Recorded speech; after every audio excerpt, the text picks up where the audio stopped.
sholat. Ini juga dikritik habis-habisan oleh Syekh Siti Jenar. Sholat kita selama ini sholat fisik masihan. Nanti Syekh Siti Jenar punya dua konsep sholat. Yang pertama sholat tarek, yang kedua sholat daim. Jadi sholat tarek itu ya sholat kita sehari-hari, sholat 5 waktu itu. Jadi sholat tarek itu bukan sholat olahraga yang kita lakukan tiap hari itu, tapi sholat yang hakikatnya kena. Kalau sholat kita semacam ini, kita akan terbebas dari alam kematian, alam duniawi.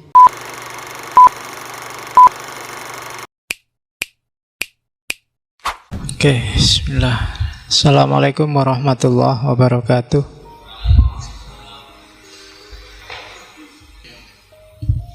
Bismillahirrahmanirrahim. Alhamdulillahirabbil alamin. Wa bihi nasta'inu ala umurid dunya waddin.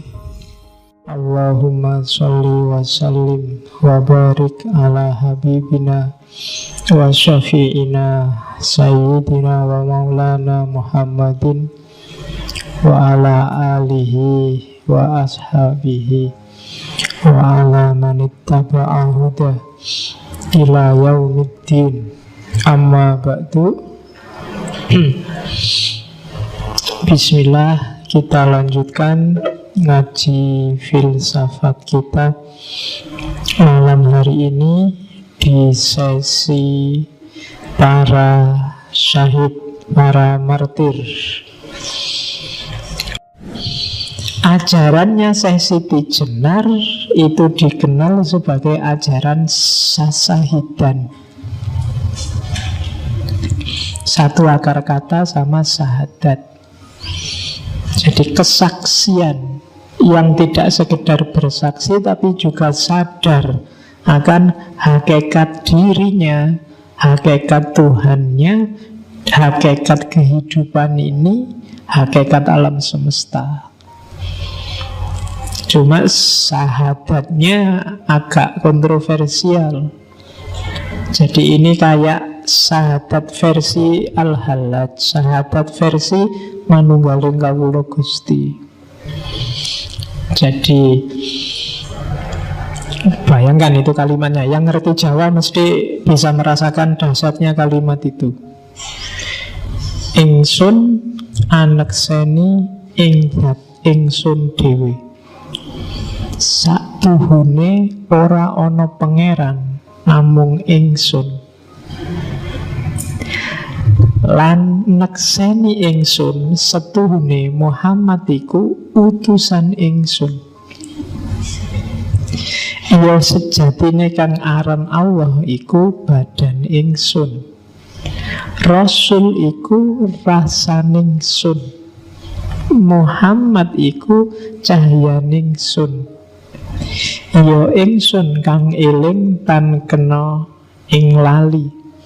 Ya ingsun kang langgeng ora kena owah gingsir ing kahanan jati. Yang nggak ngerti Jawa ada subtitlenya nggak di situ? Ya. Ya ingsun kang waskita ora kasamaran ing sawiji-wiji. Ya ingsun kang amurba wisesa kang kuwasa wicaksana ora kekurangan ing pangerti. Biar sampurno padang terawangan, ora krasa apa-apa, ora ana keton apa-apa. Mung ingsun kang nglimputi ing alam kabeh kalawan kodrat ingsun. Itu sahadatnya sasahidan. Sama sebenarnya penjelasannya ya agak mirip aja anak al-haqnya Al-Hallaj minggu lalu, karena sumber ilmunya mungkin sama. Jadi kalau Syekh Siti Jenar ngomong ingsun, itu nunjuknya bukan ingsun yang fisik aku yang ada ini, tapi ingsunnya itu ingsunnya Allah.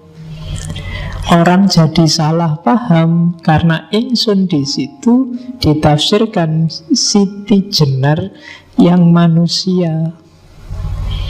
Padahal kalau pakai filsafatnya, hululnya Al-Hallaj kemarin, ingsunnya itu ingsun akunya Allah. Karena yang berhak bilang aku hanya Allah. Yang akunya pasti ada itu kan cuma Allah. Akuku ini kan nggak mesti ada. Akuku itu ada karena adanya akunya Allah. Akuku itu tidak sejati. Fisikku ini tidak ada gunanya kan. Kalau bagi Syekh Siti Jenar, fisik kita ini bangkai, mayat. Ketika ditinggalkan Allah, tidak ada orang mau menyentuh kita. Katanya Syekh Siti Jenar malah najis. Jadi fisik itu tidak ada ini. Jadi kalau dia bilang aku, bukan aku yang fisik ini, berarti aku yang rohani. Dan aku yang rohani itu wa nafakha fihi min ruhi, bagian dari ruhnya Allah. Jadi kalau saya bilang aku, pasti yang dirujuk bukan yang fisik ini. Wong ini cuma asalnya dari tanah, besok kembali ke tanah merah. Ya kan? Tapi aku yang rohani, dan akuku yang rohani itu hakikatnya adalah Allah. Kok kamu nggak nemu Allah dalam dirimu, berarti kamu sedang gelap. Ya kan? Nur Muhammad nggak mencapai dirimu. Biar Nur Muhammad mencapai dirimu, bergeraklah mendekat ke Nur Muhammad. Nur Muhammad itu makhluk paling dekat sama Allah karena dia limpahan pertama. Biar dirimu terang. Kalau kamu terang, kamu bisa tahu Allah yang ada dalam dirimu. Nah itu filosofi dari Syekh Siti Jenar. Mirip sama Al-Hallaj, mirip sama Abu Yazid Bustami, mirip sama Ibnu Arabi. Maka saya bilang dia bukan orang yang pertama yang ngomong semacam ini. Bahkan para wali yang lain pun insya Allah ngerti ajaran ini. Cuma mungkin karena pertimbangan masyarakat muslim yang belum dewasa, yang hampir semua masih mu'alaf. Yo kayak Nabi Muhammad awal kan Islam ketika didakwahkan ke masyarakat Arab kan Islam yang sangat material. Lakukan ini pahalanya sekian, lakukan itu kan sebenarnya untuk mancing orang biar mau. Setelah mau biar dia merasa. Setelah dia merasa harusnya sudah tidak terikat lagi pada yang fisik. Nah itu maunya Syekh Siti Jenar dan kawan-kawan. Cuma para wali pertimbangannya mungkin dakwah. Oke, sehingga Syekh Siti Jenar dengan dukungan politik akhirnya harus dieksekusi. Merusak imannya masyarakat yang masih belum cerdas. Sama kayak Sokrates kemarin, sama kayak Al-Hallaj. Oke, jadi syahadatnya namanya syahadat syahsahidan. Ini bagi muslim yang syariat kaku, ini murtad luar biasa. Ya kan? Ini kafir mughaladzah ini sudah. Iya, sudah. Tidak bisa lagi ditolerir. Masa nganggap dirinya Tuhan, ya kan? Padahal kamu tidak sadar. Jangankan yang ini ya, ketika kamu merasa benar, ketika kamu merasa besar, ketika kamu merasa sombong, itu sebenarnya juga kamu sedang nganggap dirimu kayak Tuhan. Karena yang berhak sombong, berhak merasa selalu benar, itu hanya Allah.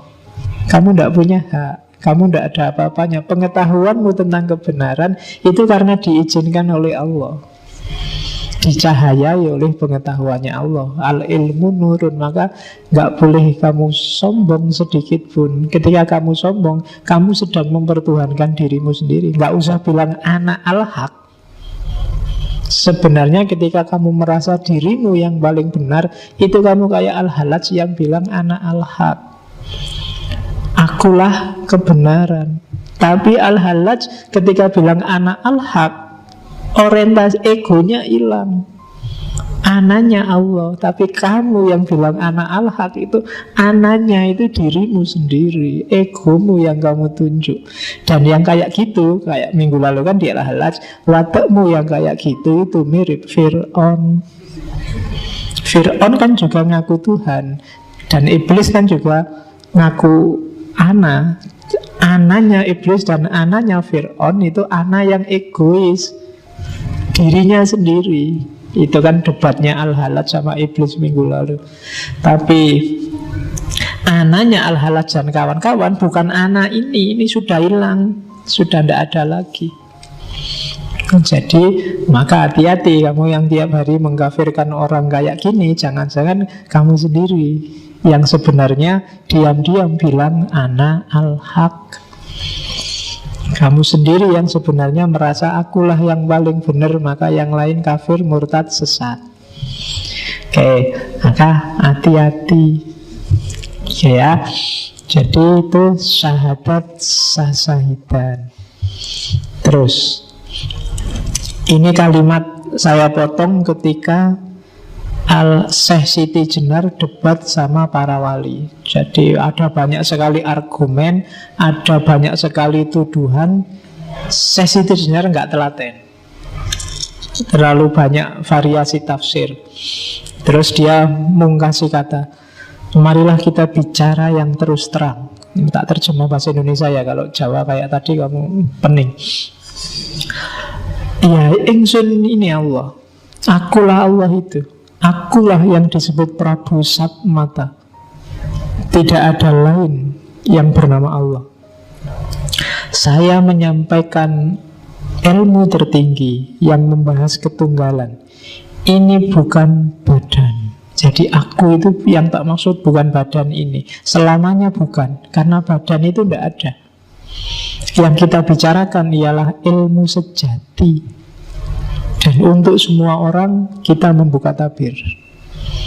Jadi ini setelah diskusi panjang dengan para wali, dia jengkel. Ya wis, yang bilang ingsun Allah, ya wis akulah Allah.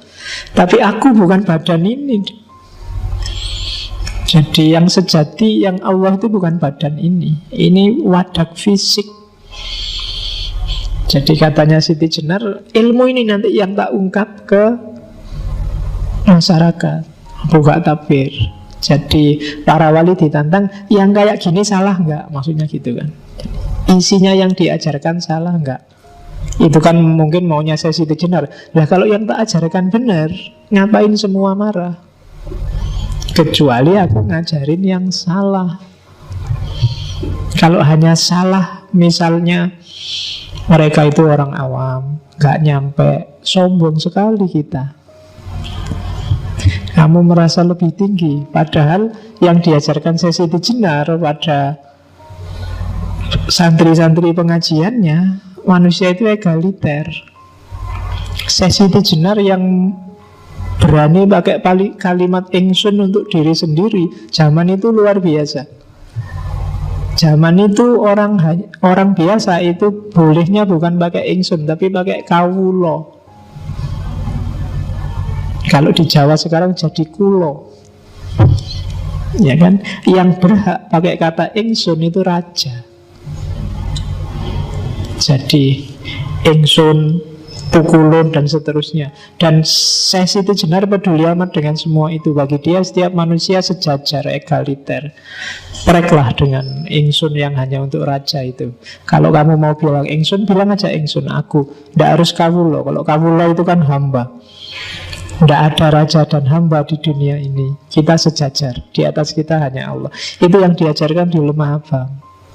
Dan ini kan yang bikin telinganya raja panas. Masa itu kemarin kata-kata milikku sekarang mau dipakai semua orang. Jadi rebutan kata. Ya kan? Kemarin kan juga ada rebutan kata-kata Allah itu kan, di Malaysia, yang oleh pengadilan diputuskan kata Allah itu hak miliknya orang Islam. Yang Kristen jangan berani-berani pakai kata Allah. Kan gitu keputusannya di Singapura. Persis di era ini, simbol-simbol arogansi, simbol-simbol perbudakan, simbol-simbol hierarki manusia dan penindasan manusia atas manusia. Dia mengkritik feodalisme zaman itu. Oke. Lah kok para wali mau saja disuruh bersidang? Ya lagi-lagi urusan politik. Wali juga mereka juga punya strategi dakwahnya masing-masing. Nanti sesi jenar dianggap, wah ini ngerusak proyek kita nih, kan gitu. Kita sudah punya proyek bagus-bagus ya, sekarang dicegati dengan sasahidan. Terus, jadi kalau kemarin Syekh Siti Jenar ana al-haq, maka al-halaj ana al-haq, Syekh Siti Jenar kalimat yang terkenal adalah ya ingsun iki Allah. Argumennya apa? Ya persis kayak al-halaj kemarin. Jadi aku itu yang punya aku itu hanya Allah. Bukan diri manusiaku yang ditunjuk, tapi Allah yang ada dalam diriku. Kalau ada yang bantah, loh Allah kok ada dalam dirinya manusia? Terus terus Allah harusnya ada di mana? Kita kan yakin bahwa Allah itu muhit itu ada di mana-mana. Dia meliputi segala sesuatu. Jangankan dalam diri manusia, di setiap makhluk ciptaannya, di sana ada Allah. Kamu tidak akan berani bilang di sini ada Allah, enggak. Kamu bilang tidak ada juga susah, bilang ada juga susah. Itu loh Allah, itu loh, lihatin. Nah kamu kan nggak berani. Padahal kita punya pandangan bahwa innallaha bikulli syai'in muhit. Muhit itu meliputi segala sesuatu. Dunia ini ada di dalam Allah. Maka kalau orang bilang Allah dalam diriku, bukan sesuatu yang tidak masuk akal. Bahkan banyak sekali ayat yang mengisyaratkan ke sana. Ya termasuk tadi wa ana aqrabu ilaihi min hablil warid. Allah itu lebih dekat daripada urat nadi yang di leher ini.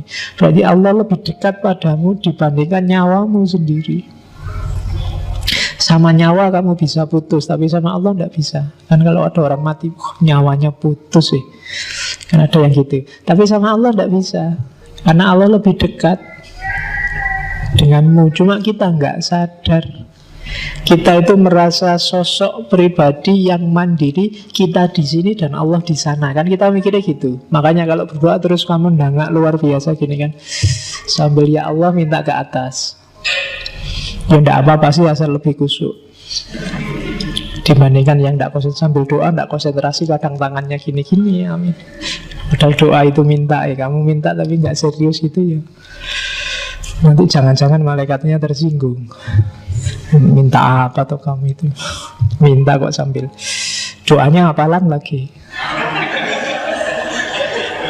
Karena ada kamu tiap hari doamu kan hafalan. Jadi malaikat tuh mesti ala wis tahu podo. Ya kan? Hafalan ora jelas. Ndak ada penghayatan. Iya. Oke, nanti diketawain itu sama Siti Jenar di belakang nanti ada. Jadi ya ingsun iki Allah. Dan memang kan ada hadits qudsi yang bilang di situ, ana kanzun mahfiyun fa uridu an u'rafa fa khalaqtul khalqa fabi arafuni. Jadi aku itu khazanah tersembunyi. Sebelum ada makhluk satupun, ya Allah nggak dikenal. Maka Allah sengaja melakukan sesuatu, menciptakan sesuatu biar dia dikenal. Jadi hakikatnya yang ada itu Allah. Cuma dia menciptakan semua makhluk termasuk manusia biar dia dikenal dan dikasih bekal. Jadi penciptaannya tidak kok kayak sulap ding gitu, tapi pelimpahan dari dirinya Allah. Jadi ana kanzun makhfiyun, kayak kamu bercermin. Kalau kamu ingin ngerti wajahmu kayak apa kan, bercerminlah. Dari cermin itu kamu ngerti dirimu. Nah, Kayak tak bilang kemarin, wahdatul wujud itu bukan kok ada wujud sama wujud terus bersatu. Enggak. Ada wujud yang sejati, yang lain itu hanya cerminan dari wujud yang sejati itu.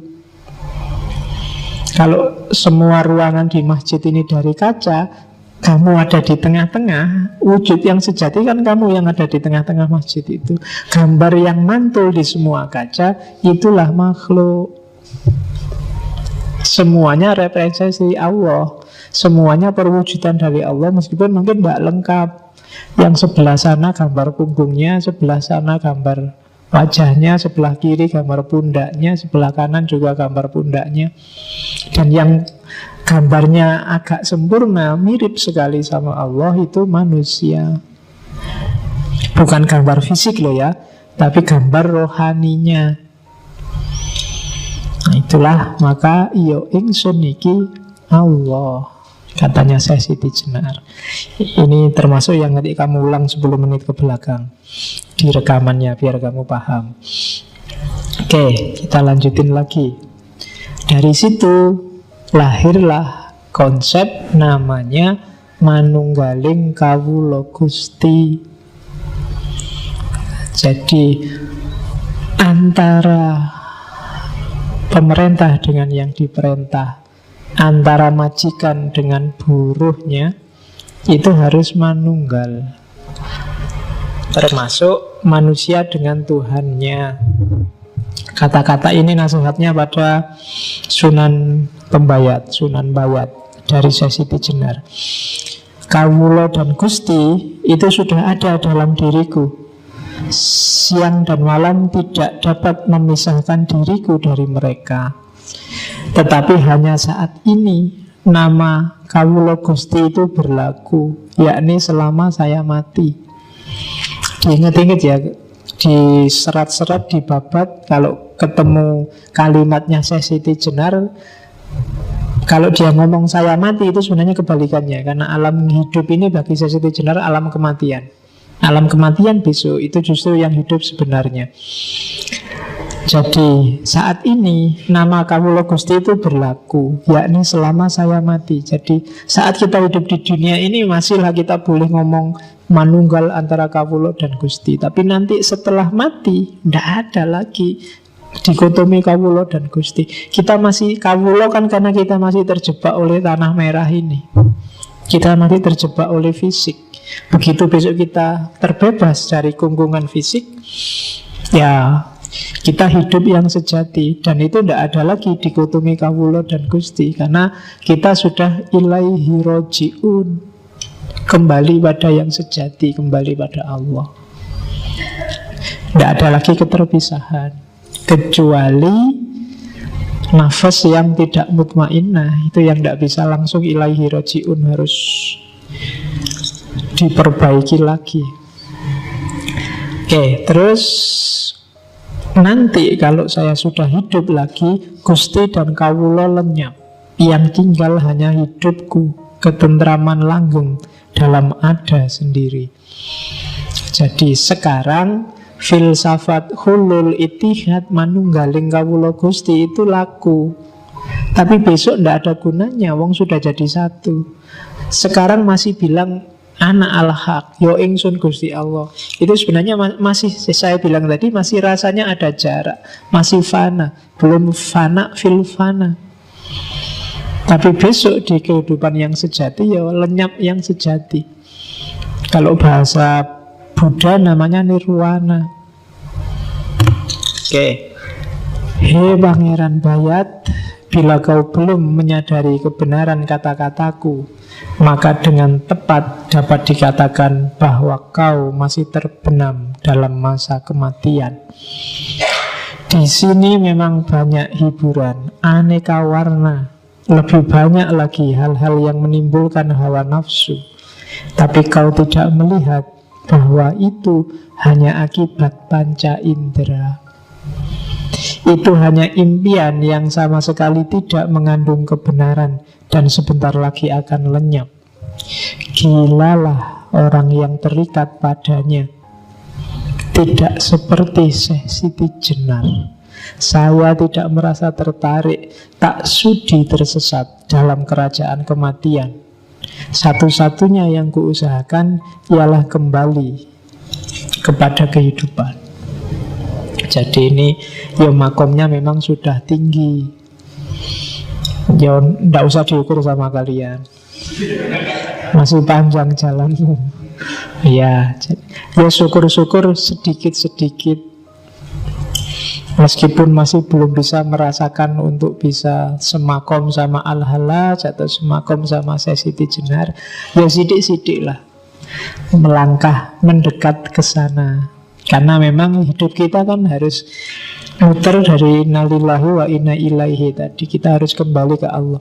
Jadi saya selalu bilang di banyak kesempatan, apapun yang kita lakukan, apapun yang kita ucapkan, ilmu apapun yang kita dapatkan, harusnya bisa selangkah atau setengah langkah atau seperempat langkah semakin dekat pada Allah. Jadi tidak boleh ada yang bikin kita malah semakin jauh. Apa-apa yang diingat Allah. Mau minum pun harus bismillah dulu, ingat Allah.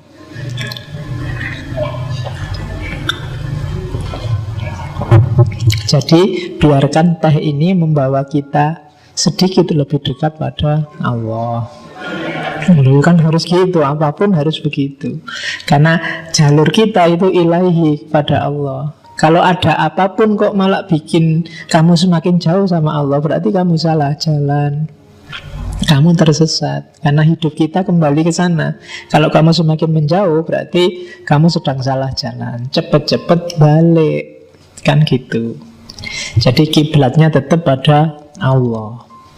Sampai akhirnya syukur-syukur kamu bisa lari cepat kayak para wali, dan sebelum kamu meninggalkan dunia ini bisa bersatu, bisa akrab.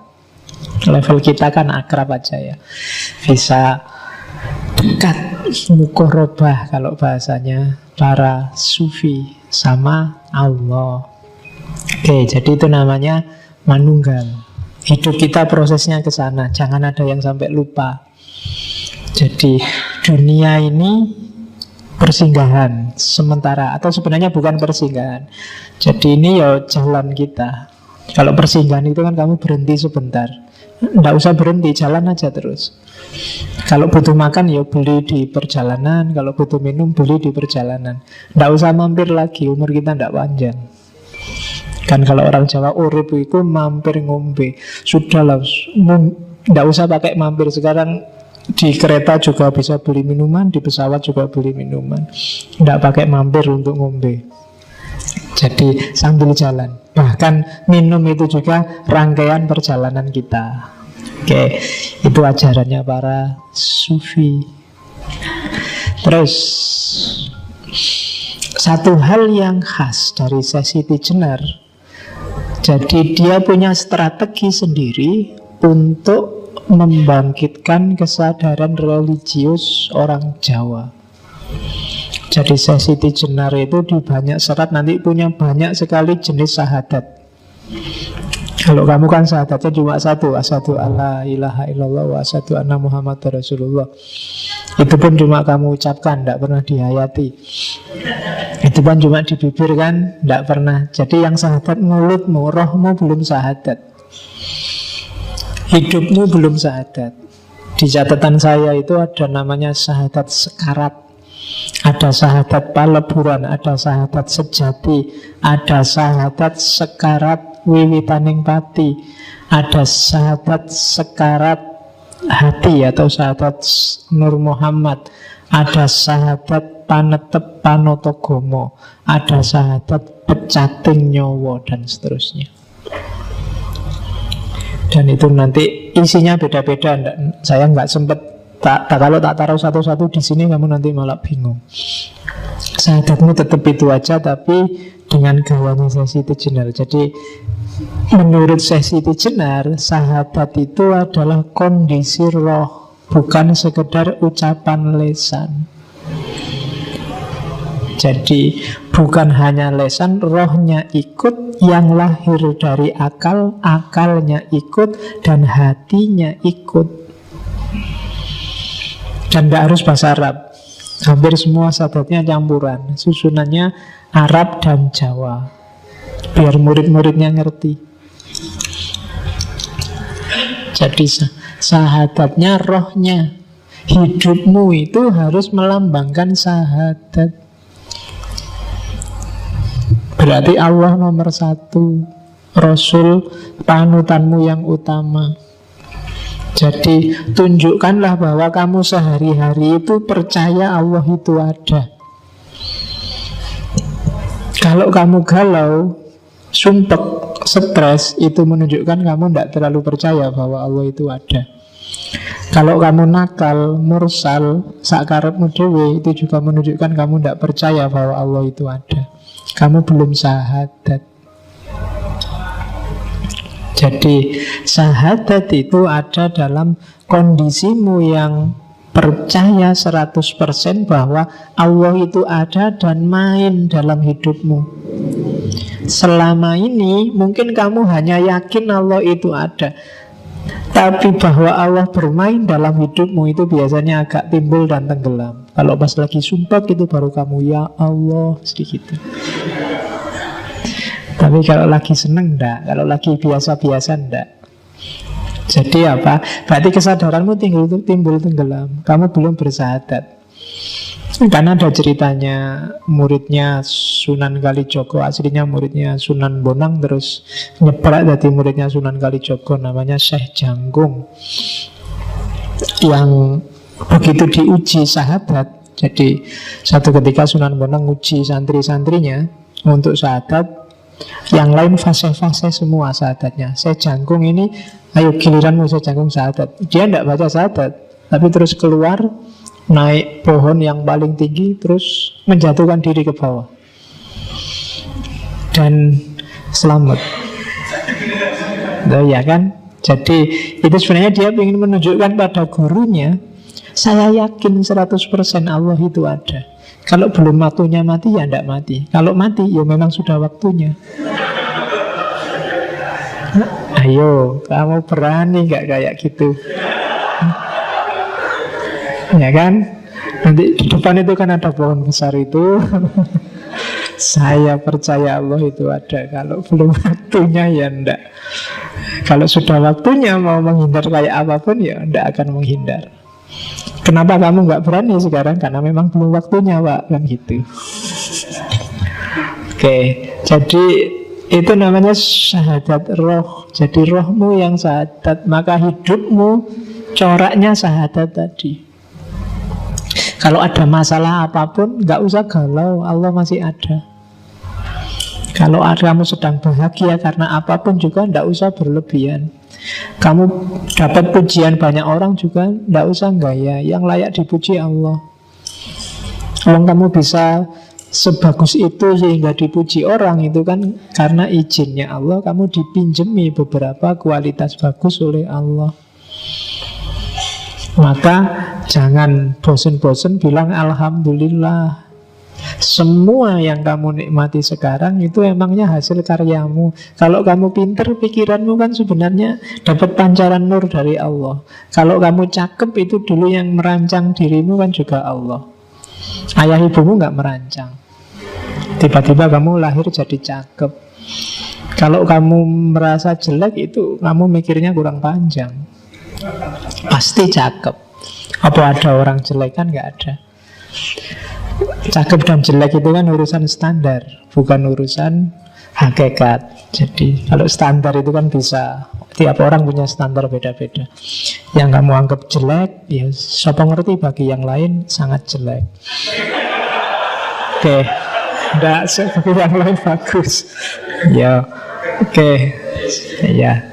Dan lagian itu kan kalau fisik kan, katanya saya itu jenal fisik itu apa? Itu cuma bangkai, itu cuma mayat.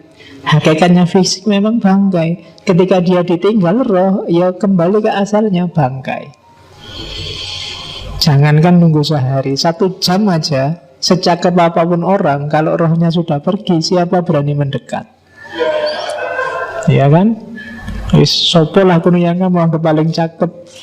Innalillahi pengumuman misalnya. Semalam aja lah kamu temani, wis terserah di kamar hotel paling mahal kayak gimana. Kalau mau. Itu menunjukkan bahwa hakikatnya fisik itu bangkai, kayak katanya Syekh Siti Jenar.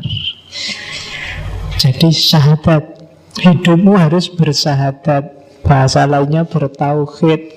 Allah harus nomor satu dalam hidupmu. Nanti hidupmu akan tenang.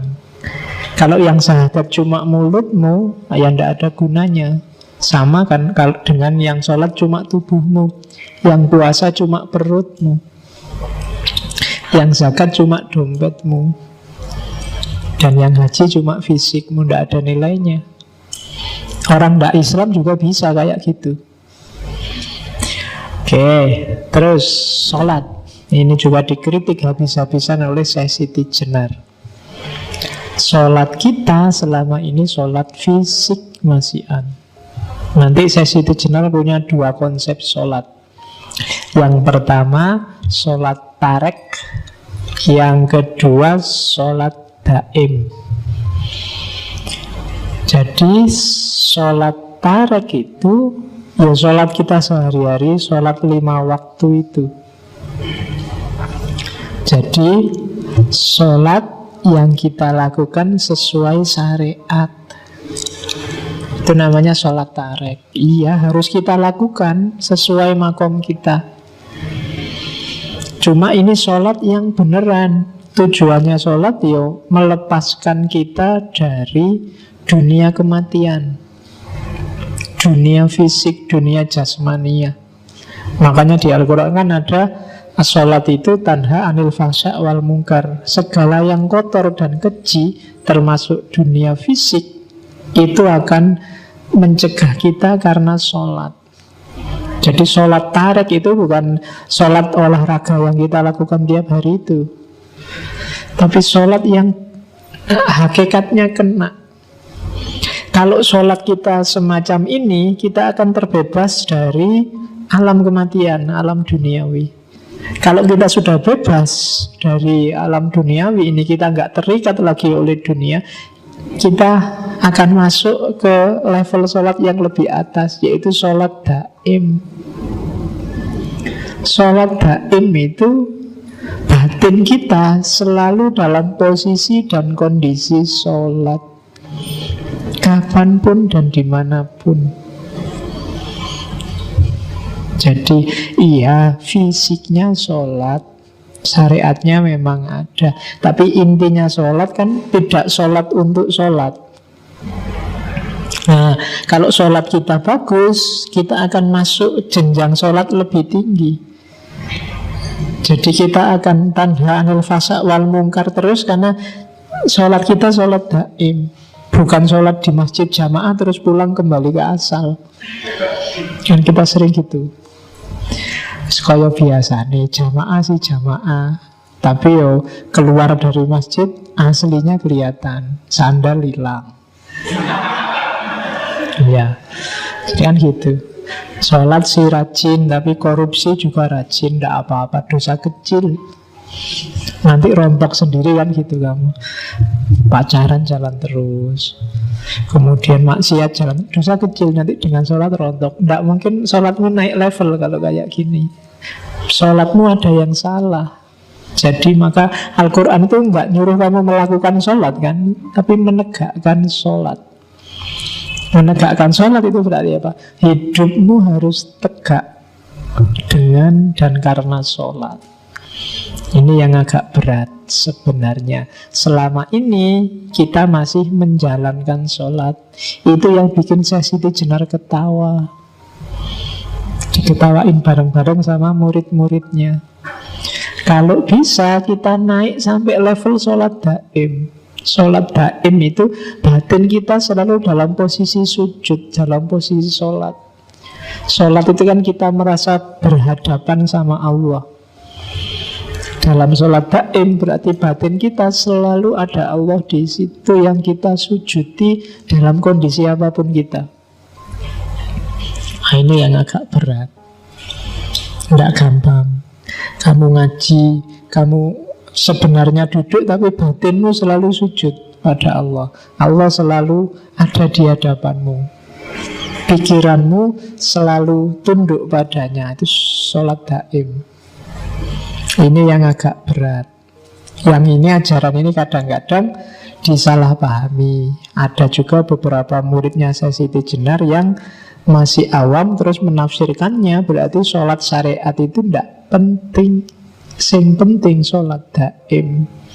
Itu nanti ada beberapa di ajaran Islam kejawen.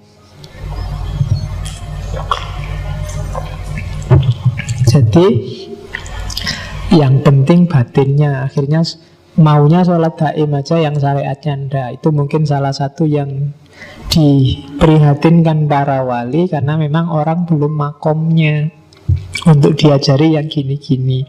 Kalian aja kan juga ngomong-ngomong nih, wis ngerti ngene. Sholatmu masih bolong-bolong, ngerti sholat daim. Sing penting kan batinnya.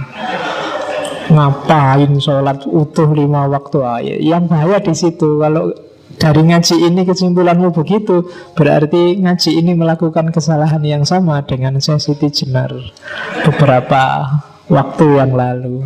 Yang menangkapnya kamu harus lebih cerdas dari yang awam. Berarti apa? Fisikmu, syariatmu jadikan kendaraan untuk menuju batin. Orang tidak bisa ujuk-ujuk masuk ke batin. Harus ada manifestasi fisiknya. Tidak bisa kamu hanya jatuh cinta saja. Kamu juga harus bilang I love you, antar jemput, apel, SM. Kan harus gitu juga. Kalau cuma batinnya aja buat apa? Tenang aja, yang penting hatiku selalu ingat padamu. Tapi disuruh jemput tidak mau, di WA nggak pernah balas, disuruh neraktir alasan terus. Ya berdoain namanya, ya kan? Tidak ada gunanya. Jadi batin ya butuh lahir medianya, ya kan? Sama tidak ada nilainya rajin antar jemput, sering neraktir, WA-an tiap hari, tapi tidak ada cinta sama sekali. Itu lebih tragis lagi, ya kan? Sudah antar jemput tiap hari, terus kita temen aja ya. Ya wis, nasibmu itu. Oke. Nah, positioningnya sholat daim dan ajaran-ajaran sufi kan di situ. Orang terus yang nangkep jadinya salah paham, syariatnya ditinggal. Sing penting eling hatine selesai. Nah, itu trouble. Oke. Itu potongan dari seratnya Syekh Siti Jenar. Pada waktu saya sholat, budi saya mencuri.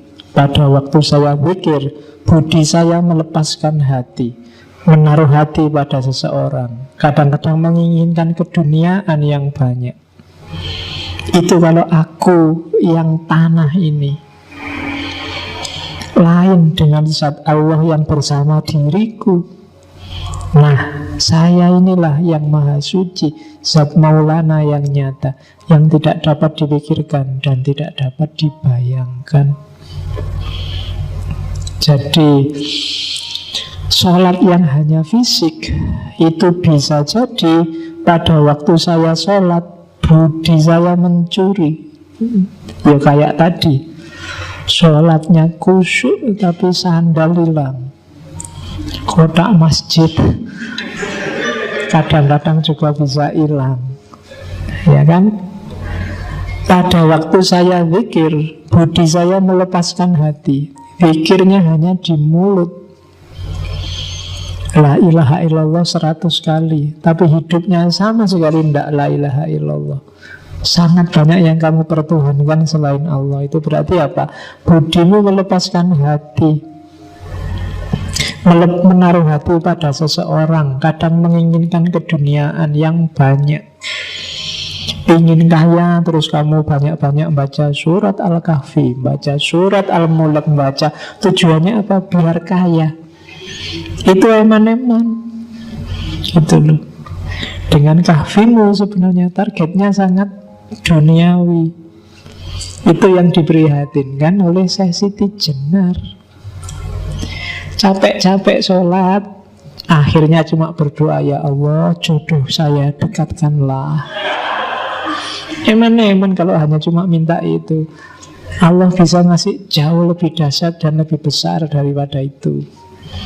Itu yang dinasihatkan oleh Syekh Siti Jenar. Oke, kita tidak ngerti dari mana dan akan kemana, maka kita melenceng-melenceng jalurnya. Harusnya tetap ilahi, cuma Allah sudah ngasih banyak sekali kendaraan. Kalau kamu pengen ketemu aku pakai sholat, pengen hartamu bersih bisa dekat sama aku pakai zakat. Cuma kendaraan-kendaraan ini tidak kita pakai untuk jalan menuju Allah, tapi jalan menuju dunia. Itu yang diprihatinkan oleh Syekh Siti Jenar. Gimana agama kok jadi alat untuk dunia? Problemnya di situ. Sama juga puasa, zakat, haji. Itu ada kalimatnya panjang. Syahadat, sholat, dan puasa itu sesuatu yang tidak diinginkan. Jadi tidak perlu. Adapun zakat dan naik haji ke Mekah, itu semua omong kosong, palsu kabeh. Itu seluruhnya kedurjanaan budi, penipuan terhadap sesama manusia. Orang-orang dungu yang menuruti aulia karena diberi harapan surga di kelak kemudian hari, itu sesungguhnya keduanya orang yang tidak tahu, baik aulianya maupun orang-orangnya. Lain dengan saya, Siti Jenar.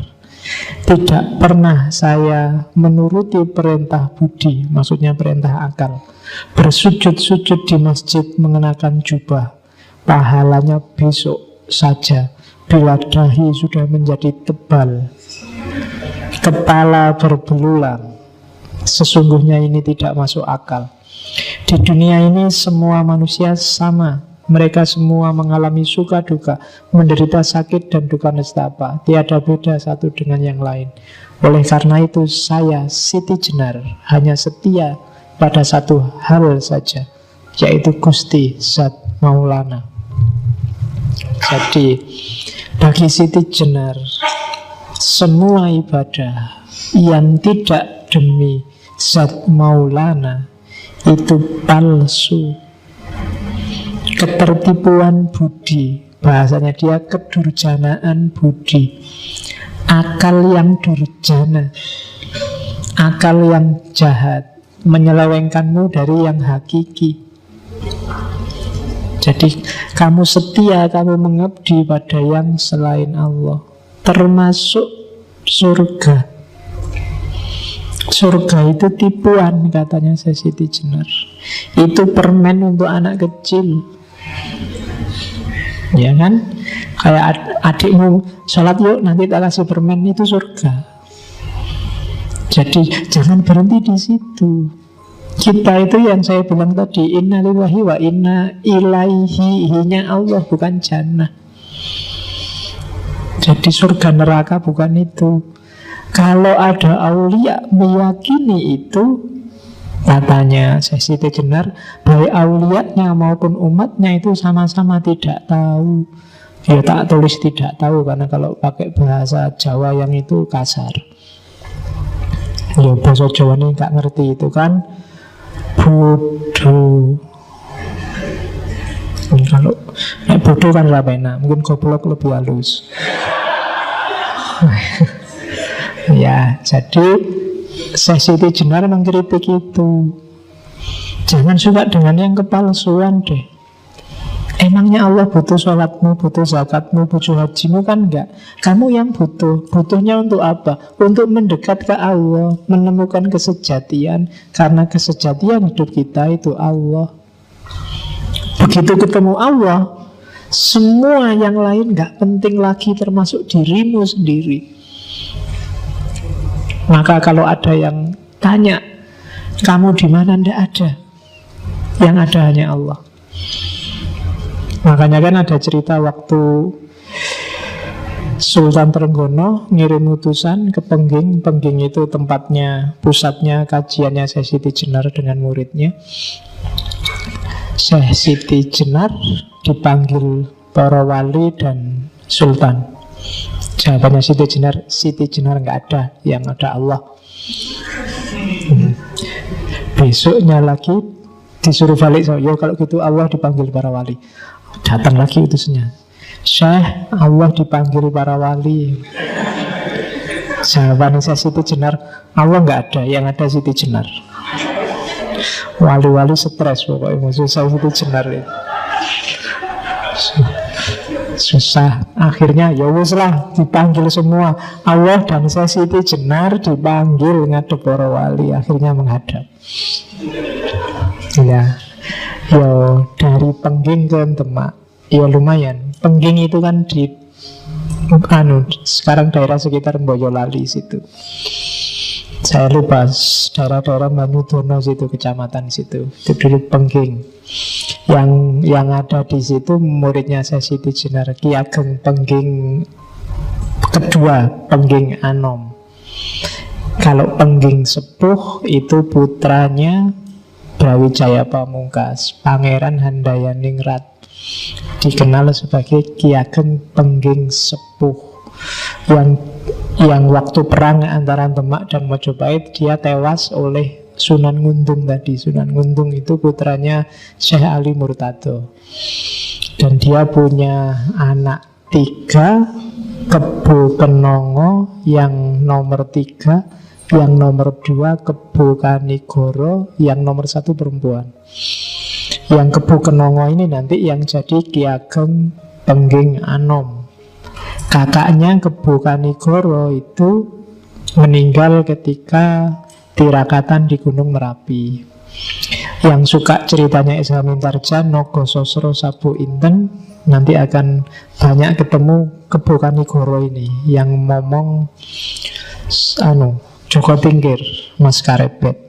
Dan Kebo Kenongo Pengging Anom ini kan nanti yang punya anak Mas Karebet, Joko Tingkir dalam sejarahnya. Dan beliau juga nanti tewas mirip kayak gurunya. Jadi karena tidak mau dipanggil menghadap ke Demak.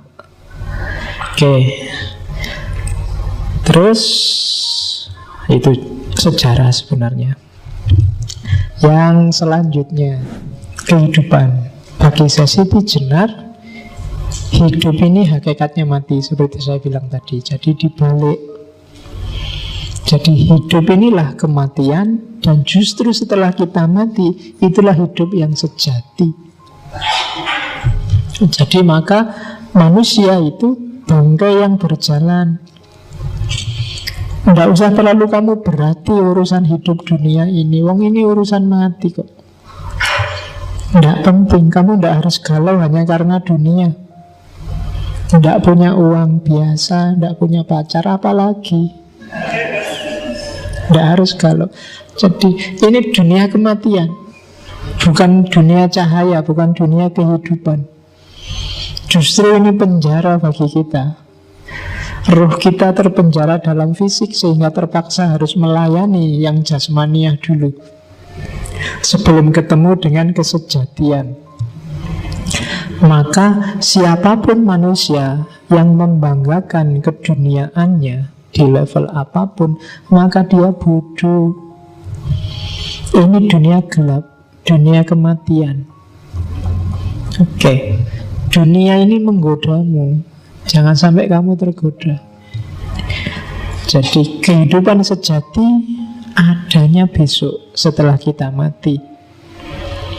Ini juga yang kadang-kadang oleh para santrinya Siti Jenar dipahami secara berbeda. Terus mereka akhirnya apa? Merindukan kematian. Tidak apa-apa sih kalau sekedar ingin segera mati. Beberapa ceritanya loh ya, saya tidak tahu pasnya. Beberapa akhirnya apa? Ada yang begal, ngerampok, biar ditangkap, dipukuli orang banyak terus mati. alhamdulillah lepas dari dunia. Wah, ini apa tuh is? Cara memahaminya ya karena orang awam kan sok-sok gitu. Tenang aja, berarti dunia ini kan tidak penting kan kematian. Ayo kita sakar PDW, tidak apa-apa. Mati, alhamdulillah kita ketemu kesejatian. Jadi orang memahaminya jadi salah. Padahal maunya kan pasti bukan ke situ. Maunya itu karena hidup ini kematian, maka kamu jangan jatuh cinta dengan hidup sekarang dan di sini. Siap-siaplah yang serius untuk hidupmu yang sejati besok. Jadi cari bekal sebanyak-banyaknya untuk hidup yang beneran. Ini kamu belum hidup sebenarnya. Kamu nggak sadar aja. Itu kan sama kayak Ghazali yang di salah satu kitabnya tiba-tiba bilang, akal itu tidak mesti lo ya. Jangan-jangan yang sekarang kamu anggap hidup tiba-tiba bukan. Buktinya apa? Mimpi. Waktu kamu mimpi itu kan seolah-olah beneran. Pagi-pagi bangun, alah cuma mimpi kemarin itu. Sopo ngerti hidup ini juga begitu. Begitu besok kamu meninggal, terus bangkit lagi. Walah ternyata yang kemarin itu enggak kayak kamu nganggap mimpi. Hidup ini juga jangan-jangan besok kamu merasa begitu. Mimpi ya ternyata. Ngapain kalau mimpi kemarin begitu susahnya jungkir balik, gegeran, tawuran, cuma mimpi aja kok. Seserius itu kita. Nah itu kan Ghazali nyindirnya begitu. Jadi ya makanya hidup ini kematian, katanya Siti Jenar. Jangan dianggap terlalu serius. Apapun yang terjadi, baik kenikmatan atau kesedihan. Ya, itu harusnya surga dan neraka. Tapi saya tidak tahu. Mungkin Indonesia KRO jadi neraka dan neraka.